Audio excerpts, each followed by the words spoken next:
Hello World, c'est le chat de la chaîne Code avec le chat, j'espère que tu vas bien. On se retrouve aujourd'hui dans une nouvelle vidéo où on va parler des formations. Effectivement, sur Internet, on entend beaucoup acheter des formations, investissez sur vous-même, mettez de l'argent sur vous-même, investissez sur vos compétences. Et d'un autre côté, on entend un autre son de cloche qui va être ne donnez pas votre argent à ces arnaqueurs, n'achetez pas des formations, vous pouvez trouver tout ce qu'il y a dans les formations autre part que dans les formations sur Internet gratuitement. Alors moi, il faut savoir que j'achète beaucoup de formations. Beaucoup, c'est un grand mot, mais j'ai déjà acheté quelques formations, des formations de e-commerce, des formations de développement web, développement mobile, et des formations de développement personnel. Je suis beaucoup de chaînes YouTube aussi qui proposent des tutos, donc ma chaîne est principalement basée sur les tutos sur le développement web, et il y a beaucoup de chaînes qui proposent des tutos sur tous les domaines sur YouTube, c'est vraiment extraordinaire. Sur Internet, on a beaucoup de contenu gratuit, mais on a aussi du contenu payant. En tant que consommateur de contenu payant, aujourd'hui, je vais te proposer mon avis sur une formation de développement mobile pour qu'on puisse voir si effectivement payer pour des formations, ça sert à quelque chose ou non. Pour que cette vidéo soit vraiment dans un but constructif, ce qu'on va faire, c'est qu'on aura 3 points de comparaison. Donc, la taille de la formation. Donc, moi, je considère que si tu payes, tu dois avoir une formation quand même qui doit être assez conséquente. La qualité de la pédagogie. Donc, est-ce que l'information est bien transmise du formateur au formé, donc au student, ou je sais pas comment on va dire, en tout cas au consommateur. Et le troisième point, c'est la promesse. Est-ce que la promesse est bien répondue à la fin de la formation? Est-ce que comment la formation est vendue? Comment on nous vend la formation? Est-ce que la promesse a été résolue? Est-ce que ce pourquoi on a acheté la formation, on est satisfait à la fin? Voilà. En tout cas, je vais essayer de répondre à ça dans une série de vidéos où je sortirai plusieurs vidéos sur plusieurs formations. Et aujourd'hui, on va parler de la formation de Quentin de la chaîne Développeur Libre, le guide ultime du SwiftUI. Donc le guide ultime du SwiftUI, c'est une formation que j'ai achetée en 2020, lorsque Quentin a lancé sa première campagne de pub pour sa formation. Quand j'ai acheté la formation, il faut savoir que je l'ai acheté moins cher. Là, actuellement, elle est à 199 €. Quand elle est sortie, elle était aux alentours de 300 € si je dis pas de bêtises. Mais moi, je l'ai eu moins cher parce que je fais partie des premières personnes à acheter la formation. Je l'ai acheté avant que la formation soit terminée. Donc, c'est une technique de vente où on fait une partie de la formation, à peu près un tiers. On vend cette formation avec un tiers de la formation qui a été faite, et bien sûr en expliquant aux personnes qui vont l'acheter que quand on achète la formation, elle n'est pas terminée et que les chapitres vont être complétés jusqu'à la fin de la formation. Et ça nous permet aussi de voir si notre formation elle est intéressante sur le marché. Si beaucoup de personnes l'achètent, on complète la formation. Et si l'achat ne répond pas à nos attentes, et ben on rembourse les clients qui ont acheté et on ne sort pas la formation. C'est une technique de vente qui est beaucoup pratiquée dans beaucoup de domaines. Je ne l'ai pas encore beaucoup vu dans le développement web, mais en tout cas, lui, il l'a utilisé. Et ça permet aux personnes qui achètent la formation qui n'est pas encore complète de l'avoir moins cher. Donc moi, si je ne dis pas de bêtises, je l'ai acheté pour 89 € et il y avait pas l'ensemble des chapitres, même moins qu'un tiers de la formation. Donc moi, j'ai bien aimé d'acheter sous ce format-là parce que déjà, je l'ai acheté moins cher, mais aussi ça m'a permis d'être dans l'attente. Quand tu mets de l'argent pour quelque chose que tu as acheté, t'attends en fait que les chapitres ils sortent et tu consommes la formation. Là où dans d'autres formations, je les avais achetées, j'avais peut-être mis plus de temps à les consommer. C'est vrai que sur cette formation-là, j'avais été plus attentif aux sorties des chapitres et même j'étais demandeur. Donc ça, c'est intéressant. Par rapport au prix, petit disclaimer, moi je critique pas du tout le prix, que ce soit 199 € aujourd'hui, 10 000 € demain. Il faut savoir une chose, en tout cas, ça c'est mon mindset, c'est que, c'est ma façon de penser, c'est que si toi, quand on te promet quelque chose, tu mets l'argent pour l'acheter, tu dois pas te plaindre après. À part si bien sûr on répond pas à la promesse. Mais à partir du moment où si on te promet, typiquement là la promesse c'est guide complet et pratique pour devenir un pro du développement iOS grâce à SwiftUI et lancer sa carrière de développeur freelance. Si ça c'est la promesse de vente. Si cette promesse de vente tu considères que le prix auquel on te le vend ça vaut le coup, donc c'est toi qui, c'est un contrat moral entre toi et la personne qui vend. Donc le prix il n'est pas critiquable, que ce soit 300 ou 20 € des formations, il y en a à 20 € comme il y en a même à 1000, 3000 €. Ça dépend vraiment de la promesse et aussi bien sûr de ce que la promesse elle soit bien répondue. C'est pour ça que je ne mets pas le prix dans les critères. Donc là la promesse du guide ultime du SwiftUI, c'est de devenir un développeur iOS et de pouvoir se lancer en freelance après avoir consommé la formation. Donc ce qu'on va apprendre, une application complète de tracker de ses habitudes, toutes les fonctionnalités d'une application réelle, et la gestion des données pour pouvoir créer sa propre app.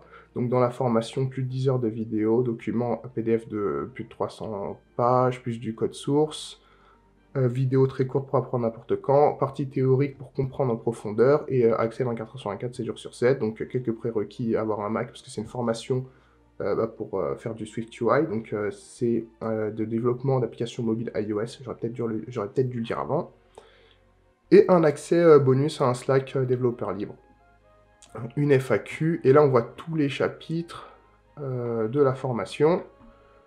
Moi, je vais pas pouvoir vous montrer la formation parce que bien sûr, je peux pas montrer une formation qui est payante sur YouTube. Par contre, je vais me connecter pour vous montrer que j'ai bien acheté la formation. Donc voilà, la formation, le guide ultime du SwiftUI, 205 chapitres complétés sur 213. C'est vrai que la fin, je l'ai pas faite parce que je recherchais autre chose par rapport aux applications iOS que je voulais monter, parce que je crois que la fin, c'est enregistrer les données sur son téléphone. Moi, je voulais les enregistrer sur des bases de données, donc j'ai pu chercher comment connecter avec Firebase, mais bon, ça, c'est une autre histoire. En tout cas, vous pouvez voir que j'ai fait, tu peux voir que j'ai fait 205 chapitres sur 213, donc plus de 90% de la formation. Donc je me déco et on va regarder la vidéo de Quentin pour voir comment il vend sa formation. Avant de te parler en détail de cette formation, laisse-moi te poser deux questions. La première, est-ce que tu souhaites créer tes propres applications iOS, c'est-à-dire sur iPhone ou iPad? La deuxième, est-ce que tu souhaites être libre de ton temps et de travailler de où tu veux et surtout quand tu veux? Si tu as répondu oui à au moins une de ces deux questions, ne cherche pas plus loin, tu es au bon endroit. Tu vas être guidé tout au long de cette formation à travers la création d'un projet d'une application que j'ai appelée Habit Tracker. Cette application, elle permet de traquer des habitudes et de voir combien de temps on passe dessus. Et ce projet va nous permettre d'appliquer toutes les notions qu'on va apprendre dans cette formation sur une application concrète. Habit Tracker permet donc de consulter une liste d'habitudes qu'on peut créer ou utiliser celle par défaut, ajouter des temps à chacune de celles-ci et surtout consulter des statistiques. Et on remarque en fait que toutes ces fonctionnalités-là qui sont présentes dans l'application Habit Tracker sont présentes dans beaucoup d'applications classiques. Si on prend un réseau social par exemple, on crée un profil, on ajoute des amis et on poste des photos, des publications ou des textes. On vient ensuite liker, modifier, commenter, etc.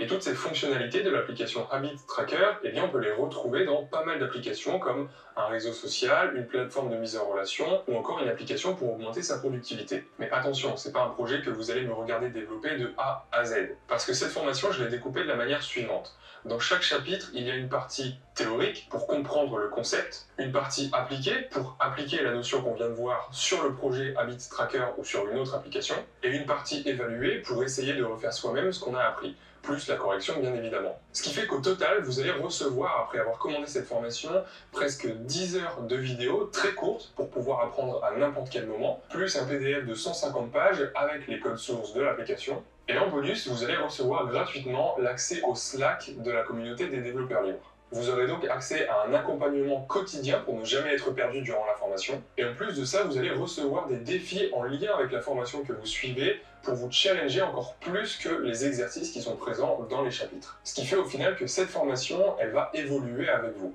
Alors maintenant, je vous rassure, si jamais votre crainte c'est d'être perdu durant cette formation, il faut savoir qu'il n'y a aucun prérequis. Peu importe que vous soyez débutant ou que vous ayez déjà touché à de la programmation, là on va vraiment se concentrer sur le développement d'applications iOS en SwiftUI, et le seul prérequis, c'est pas des connaissances particulières, mais c'est d'avoir un Mac. Peu importe le modèle, que ce soit un MacBook Pro, un MacBook Air ou encore un Mac Pro, il vous suffit juste d'avoir macOS Catalina. Je vous mets un lien juste en dessous pour consulter les modèles qui sont compatibles avec cette version de l'OS. Donc pour accéder à cette formation, il vous suffit de cliquer sur le lien juste ici et vous allez immédiatement recevoir tout le contenu de la formation qui sera accessible dans votre espace membre 24 heures sur 24, 7 jours sur 7, et donc vous aurez un accès à vie à cette formation. Je vous souhaite la bienvenue dans la communauté des développeurs libres et on se dit à tout de suite dans le premier chapitre. Avant de te parler Ok, donc la promesse, comme on l'a vu, c'est de devenir un développeur iOS ou en tout cas de pouvoir se lancer en freelance après avoir consommé la formation. Et donc tout au long de cette formation, on va faire une application qui s'appelle Habit Tracker. Donc c'est une application qui permet de traquer les habitudes et on peut même les classer sur un podium, typiquement comme sur ce screen-là, où on voit, où on a un récapitulatif des applications enfin des habitudes qu'on a le plus. Donc voilà, c'est une petite application comme ça qui nous permet de découvrir l'écosystème SwiftUI et le développement avec le langage SwiftUI. Donc, moi, je vais vous montrer l'application. Donc, je vais pas vous montrer trop l'application, parce qu'en fait, je sais pas non plus vraiment... Alors, c'est sur l'autre écran, j'ai deux écrans. Je sais pas non plus vraiment qu'est-ce que je peux faire et qu'est-ce que je peux pas faire trop, parce que c'est quand même quelque chose de payant. Donc je vais pas trop vous montrer, mais voilà, juste vous montrer que j'ai l'application, on va regarder 2-3 trucs vite fait, et voilà. Ce qu'on va faire, c'est surtout je vais beaucoup parler, ça va beaucoup être de l'avis. Mais c'est juste vous montrer que, voilà, que j'ai bien l'application, que tout est là, et que voilà. Tac, moi je vais la simuler avec iPhone 12.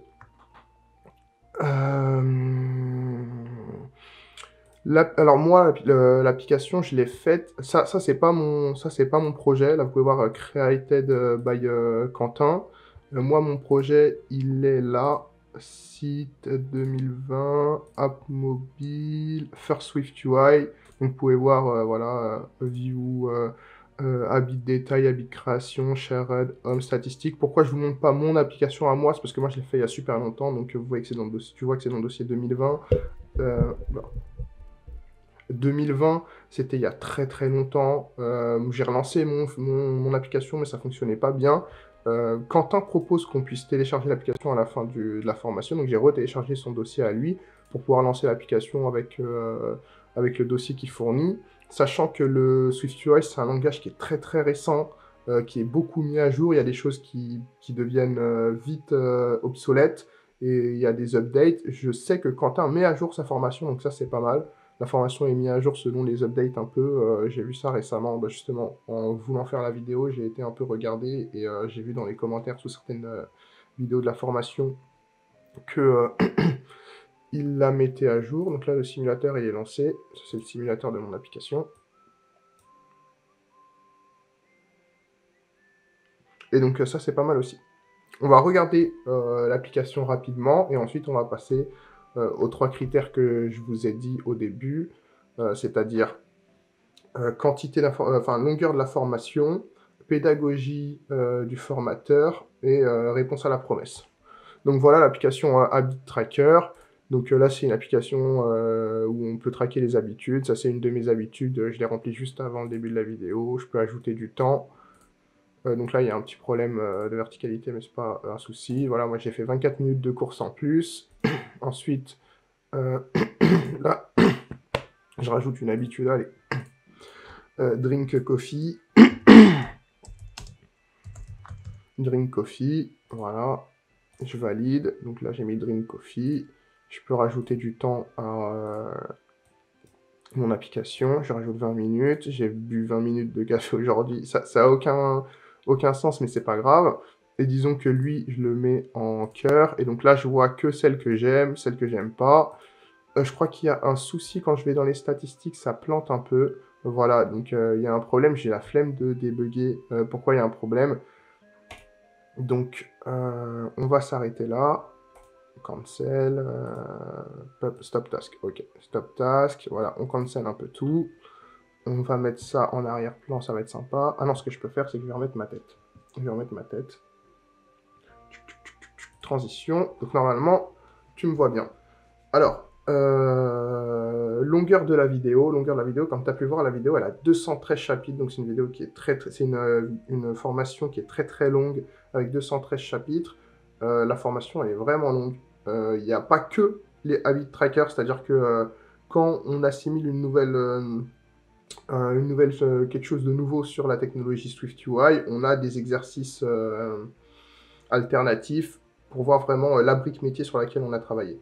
enfin pas la brique métier, mais pour ce sur quoi on a travaillé sur le langage, on a des petits exercices annexes. C'est un peu comme, comme Dofus, si tu veux. C'est un peu comme Dofus. Tu as ta quête principale, la quête principale, c'est le habit tracker.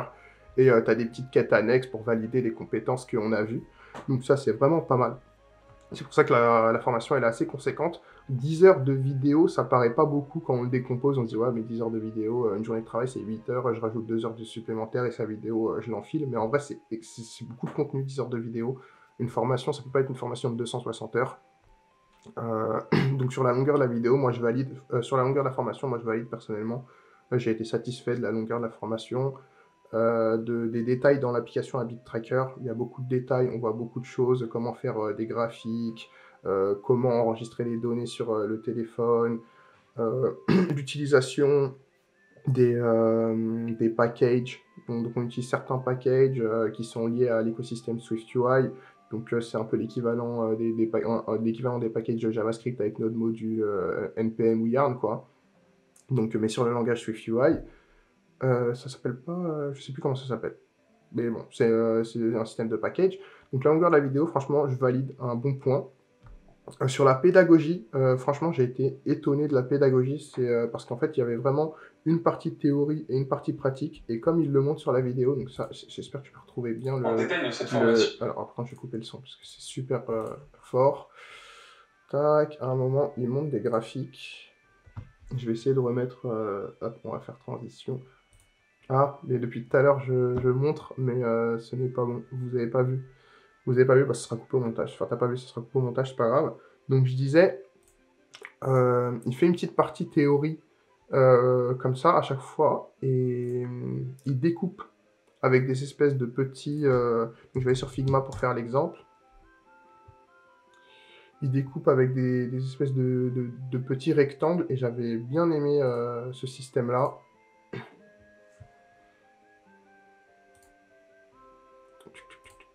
Voilà, on va prendre un desktop MacBook Air. Et donc, disons que j'avais bien aimé quand il faisait des choses comme ça. Donc là, il te dit, voilà, ça, c'est l'écran de ta view. Dans ta view, tu as... alors, je fais un nouveau rectangle encore. Voilà. Hop, celui-là, on va le prendre, on va le mettre en rouge. Et voilà, dans ta view, tu as ton composant. Et puis, dans ton composant, tu as encore d'autres rectangles. Il le faisait beaucoup mieux, hein. Il le faisait beaucoup mieux, mais je me rappelle que je m'étais dit, quand je referais des tutos, eh ben, j'utiliserais cette méthode-là parce que c'était vraiment trop pédagogique pour expliquer en fait que les technologies component friendly, donc notamment sur ma chaîne, on voit beaucoup les frameworks Vue.js par React, on l'a pas encore vu, mais peut-être qu'on verra un jour du React.js, mais les technologies component friendly, elles fonctionnent pareil. SwiftUI, c'est une technologie component friendly avec un système de view. Et donc, il te montre vraiment la décomposition de vue en te disant, voilà, ça c'est ton écran principal, ça c'est tel composant. Dans ce composant, tu as l'image et en dessous, tu as un autre composant qui va être le texte. Et donc, il fait un système un peu pédagogique comme ça j'avais vraiment kiffé. Donc, sur la pédagogie, c'est vraiment 100% vraiment top sur la pédagogie. Parce qu'il y a vraiment une prise de temps pour expliquer chapitre après chapitre un peu la théorie. J'avais vu que sur la fin de la formation, elle avait sorti beaucoup de chapitres, il y avait moins de théorie, il y avait un petit disclaimer, les vidéos, un peu genre les vidéos théoriques sortiront plus tard. Donc bon, je peux comprendre, mais je le dis quand même, peut-être qu'aujourd'hui ça a changé. Ce que je voulais dire aussi par rapport à ça, donc maintenant je suis connecté, non, je suis connecté ou je suis pas connecté? Oui, je suis connecté. Ce que je voulais dire par rapport à ça, donc je peux pas montrer trop de trucs, hein, je l'ai dit, mais imaginons, tac, comment suivre cette formation, installer Xcode, voilà. Comment suivre cette formation, voilà, c'est ça que je parlais, les petits carrés tout à l'heure. Donc ça, c'est sympa, les petits carrés avec des trucs comme ça. Donc là, c'est vraiment pour suivre la formation, mais il le fait vraiment avec les composants et les views dans la formation. Et ce que j'ai bien aimé, voilà, c'est ça, c'est les commentaires. Par exemple, là, on voit que le 9 septembre, il y a... Et donc là, on voit que le 9 septembre, l'équipe de Quentin a mis une grosse mise à jour. Cette formation sera prévue dans les prochaines semaines. Donc la formation est mise à jour, ça c'est très sympa. Et surtout, c'est le système de commentaires qui est sympa. C'est-à-dire que si toi, tu fais la formation, il y a quelqu'un qui l'a fait avant toi, il met un petit commentaire.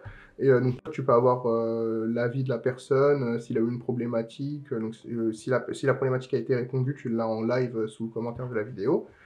Et on a aussi le Slack, donc le Slack développeur libre. Donc qui est, donc là, avec toutes les aides, donc si tu as un problème, tu as des réponses, soit c'est Quentin directement qui te répond, soit c'est des gens, il y a plusieurs canaux. Il y a plusieurs canaux, c'est des canaux, c'est pas des canals. Il y a plusieurs canaux, donc ça c'est assez sympa. Ensuite, sur la promesse, devenir un développeur freelance en achetant la formation de Quentin. Est-ce que c'est pragmatique? Oui et non. Oui et non. Franchement, moi, je peux pas dire oui, c'est pragmatique ou non, c'est pas pragmatique parce que ce qui va vraiment, la métrique qui va faire que tu peux devenir développeur freelance après la formation, ça va vraiment être toi. Si tu fais la formation de Quentin et que tu vas chercher du taf derrière, c'est mort, tu vas pas devenir freelance. Par contre, si tu fais la formation de Quentin et que derrière, des designs d'applications sur Internet et que tu fais 5 applications random. Ensuite, tu fais encore 5 applications et tu les connectes avec des bases de données pour avoir un workflow qui ressemble plus à ce qu'on va avoir en entreprise. Là, oui, si tu fais la formation et qu'après tu bûches vraiment la formation, déjà tu l'as fait une fois, tu l'as fait 2 fois, 3 fois, 4 fois, 5 fois, avec vraiment l'application Habit Tracker pour bien comprendre les différentes choses que tu apprends dans la formation. Tu la refais tout seul sans vraiment les vidéos. Tu dis voilà, là j'ai tous les designs, bah, je refais la Habit Tracker et après tu fais plusieurs applications, oui, là tu as une chance de te lancer dans le freelancing parce que tu auras vraiment des compétences à vendre, tu pourras prouver en montrant, voilà, j'ai fait 10 applications, c'est vrai que j'ai pas de diplôme, mais moi j'ai des compétences, et ça c'est vraiment quelque chose qu'il faut comprendre dans le monde du développement. Les diplômes sont décorrélés de la réalité. C'est-à-dire que tu peux ne pas avoir de diplôme et passer devant un mec qui a bac+8 dans le monde du développement web si tu es un crack. Tu arrives en entretien, tu regardes le mec droit dans les yeux, tu lui dis ouais moi j'ai pas de diplôme, mais ça fait 2 ans que je bosse dans ma chambre comme un fou, je fais de la 3D et tu lui montres tes projets 3D, il y a un bac+5 qui arrive, il dit ouais moi j'ai un bac+5 mais j'ai fait 3 stages dans des agences 3D. On va prendre le mec qui a bûché pendant 2 ans sur de la 3D dans sa chambre s'il a vraiment des compétences exceptionnelles. Ou même s'il a vraiment des bonnes compétences, pas forcément exceptionnelles. Donc, dans le monde du développement web, les compétences sont décorrélées du diplôme. Tu peux vraiment te battre si tu n'as pas de diplôme avec quelqu'un qui a un diplôme. Je dis ça, mais moi j'ai un diplôme. Personnellement, j'ai un bac+3 dans le développement web. Donc, c'est peut-être un peu hypocrite, mais voilà, moi, ça sera toujours plus simple avec un diplôme, c'est aussi faux. Non, c'est vraiment faux. Ce qui est plus simple, c'est si tu as le diplôme et les compétences, que si quelqu'un a les compétences et pas le diplôme. Par contre, quelqu'un qui a le diplôme et pas les compétences versus quelqu'un qui a les compétences sans le diplôme, celui qui a les compétences, c'est celui qui sera pris. Vraiment, c'est sur Internet, le diplôme, c'est très très décorrélé de la prise de poste et de ta carrière. Donc oui, c'est possible, mais ça va vraiment dépendre de toi. La formation, c'est un bon étrier pour développer des applications iOS. Moi, j'ai fait la formation il y a 2 ans. Je ne me suis pas lancé dans le développement iOS derrière. J'avais un but précis que j'ai pas pu faire d'ailleurs, mais bon, c'est autre chose. Mais aujourd'hui, si on me montre un fichier en Swift UI, mais je peux comprendre. Je peux comprendre. Après, c'est aussi lié au fait que moi, j'ai fait du développement web, que je suis développeur web, que je travaille tous les jours, donc j'ai des compréhensions. Mais en termes de syntaxiquement parlant, la syntaxe du Swift UI elle est complètement différente de la syntaxe du JavaScript. Et aujourd'hui, si on montre des fichiers SwiftUI, j'ai réouvert le projet, j'ai compris directement quel est quel fichier, ça correspond à ça. J'ai essayé moi-même de me rafraîchir un peu par rapport au langage et j'étais étonné de la façon dont je comprenais les choses. La pédagogie de Quentin fait que tu peux vraiment te lancer en freelance si tu bûches derrière. Après, ça, c'est quelque chose qui va valoir pour beaucoup de formations, mais cette formation-là a vraiment bien été pensée, elle est bien mise à jour. Donc c'est sympa, vraiment, moi, 3 sur 3 par rapport à cette formation. C'est aussi pour ça que je voulais faire ma première vidéo sur une formation où je savais que j'allais donner un superbe avis. C'est vraiment une formation qui peut t'aider à te lancer dans le développement mobile si tu en as envie. Donc si toi qui regardes cette vidéo, tu as envie de te lancer dans le développement mobile iOS, n'hésite pas, moi je te recommande d'acheter la formation parce que c'est une bonne formation. C'est vraiment une bonne formation. Quentin il a fait les choses bien sur cette formation. Personnellement je le connais pas. Je lui ai parlé vite fait par rapport à la formation sur 2-3 trucs. Il a vraiment été sympa avec moi, il m'a débloqué sur 2-3 trucs.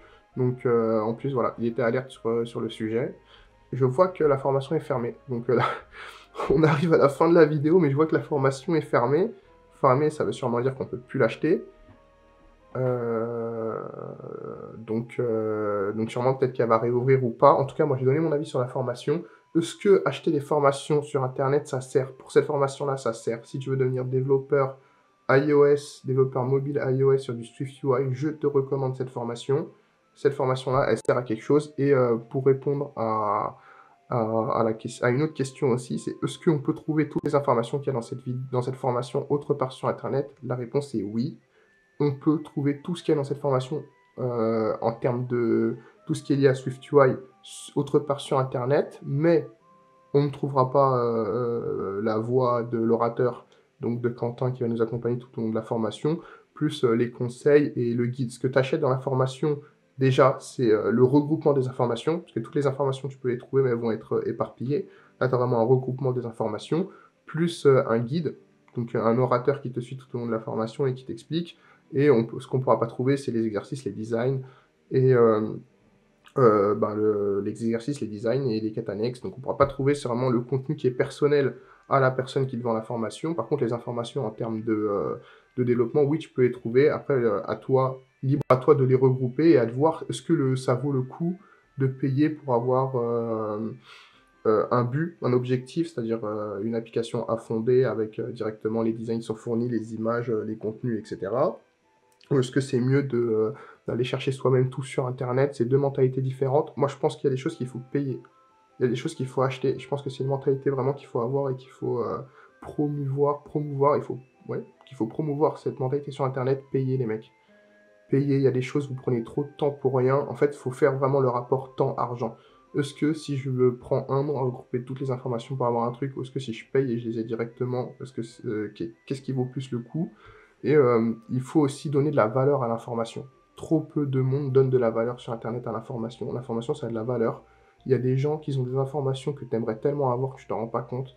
Aujourd'hui, je vis dans un monde où mon esprit, il est plus ouvert qu'avant. Il était très restreint. C'est vraiment l'information, ça a de la valeur et on se rend compte que quand on l'a. C'est surtout ça qui est compliqué. Donc donner de la valeur à l'information et donner de la valeur aux formations aussi. Ça dépend lesquelles. Celle-ci, je la recommande. Il y en aura peut-être d'autres que je ne recommanderai pas, mais celle-ci, je la recommande. Et je la recommande encore plus si tu es développeur. Si tu es vraiment débutant, je la recommande, mais ça va être quand même un peu verbeux. Le SwiftUI, c'est assez verbeux, mais si tu commences en SwiftUI, que tu t'adaptes bien et que tu bûches, parce que de toute façon, c'est que du travail, tu pourras vite t'adapter à d'autres langages. C'est plus simple de s'adapter à du JavaScript si tu as déjà fait du SwiftUI que si tu es en JavaScript, de s'adapter au SwiftUI. Mais par contre, si tu es déjà développeur back-end, tu fais du PHP ou du Node.js, du JavaScript, ou développeur front-end, tu fais du JavaScript, c'est beaucoup plus simple de commencer que quelqu'un qui n'a jamais rien fait. Parce que tu as déjà toutes les notions, surtout si tu pratiques le développement avec des frameworks component-friendly, React, Svelte, Vue, Angular, ou que tu fais des modèles MVC en back-end, tu vas vite comprendre. Si tu as déjà fait du TypeScript, tu vas vite comprendre. Et surtout, si tu n'as jamais fait ça, par exemple, moi, quand j'ai commencé cette formation, j'étais développeur front-end, je faisais du JavaScript, du Vue, mais je faisais pas du TypeScript. Le fait de faire un langage typé, quand après j'ai dû apprendre le TypeScript en JavaScript, ça m'a beaucoup aidé, parce que je comprenais déjà tous les concepts, comme pourquoi on typait nos variables, à quoi ça servait de typer nos valeurs d'entrée et de récupérer les valeurs de retour typées, de la lecture de la fonction, donc ok, je sais que cette fonction, je lui envoie une string, elle me ressort une string, et avec le nom de la fonction, donc si le nom de la fonction c'est say my name, et que le paramètre que je lui envoie c'est name de type string, je sais que ça va m'envoyer, et que ça me renvoie une string, ça m'envoie sûrement une phrase du genre my name is, la variable que je lui ai envoyée. Là, tu viens de rien comprendre si tu n'es pas développeur, et si tu es développeur, normalement, tu as compris quelque chose. Donc, tout est bénef. Tout est bénef, mais c'est plus simple si tu es déjà développeur, parce que tu auras déjà une compréhension de ce qu'est le monde du développement web, de la programmation, des fonctions. Si tu es débutant, accroche-toi. Donc voilà, bon point pour la formation, le guide ultime du SwiftUI de Quentin de la chaîne Développeur Libre. Apparemment, la formation est fermée, donc voilà. C'est pas grave. Ce qui était l'objectif de cette vidéo, c'était pas de vous faire acheter la formation, parce que je gagne pas un sur la formation, j'ai même pas de lien de filiation, je sais pas quoi. Par contre, c'était de promouvoir les formations sur Internet, de dire qu'il y a des formations qui servent à quelque chose, surtout, et n'ayez pas peur de mettre de l'argent. Et surtout, n'ayez pas peur de vous former, croyez en vous. C'est vraiment sur vos compétences qu'il faut croire parce que c'est tes compétences qui va faire que tu vas pouvoir générer de l'argent et avoir de la valeur. C'est vraiment ça, n'ayez pas peur. Et je pense que c'est vraiment, quand on entend, que ce soit les formations de e-commerce, de dropshipping, de développement personnel, de développement web et mobile, bien sûr, il faut voir quel est le contenu de la formation qu'il a avant et se renseigner sur la personne pour pas acheter une formation qui soit vide de sens. Mais le fait de dire d'acheter des formations et d'investir sur soi-même, pour moi, c'est vraiment quelque chose, c'est true. Voilà, c'est vraiment c'est une vérité. C'était le chat, la chaîne code avec le chat. Je sais pas pourquoi, vraiment, tout le monde dit qu'il faut le dire pendant la vidéo et pas à la fin, mais je le dis tout le temps à la fin. Mettez un like, un commentaire, abonnez-vous, mettez la cloche. Tout le monde dit ça, mettez la cloche. Apparemment, ça met des notifications, la cloche, mais je sais pas si t'as envie d'être notifié, moi, quand je sors une vidéo. Mets la cloche quand même. Et voilà, c'était le chat, la chaîne code avec le chat. On se revoit pour une prochaine vidéo.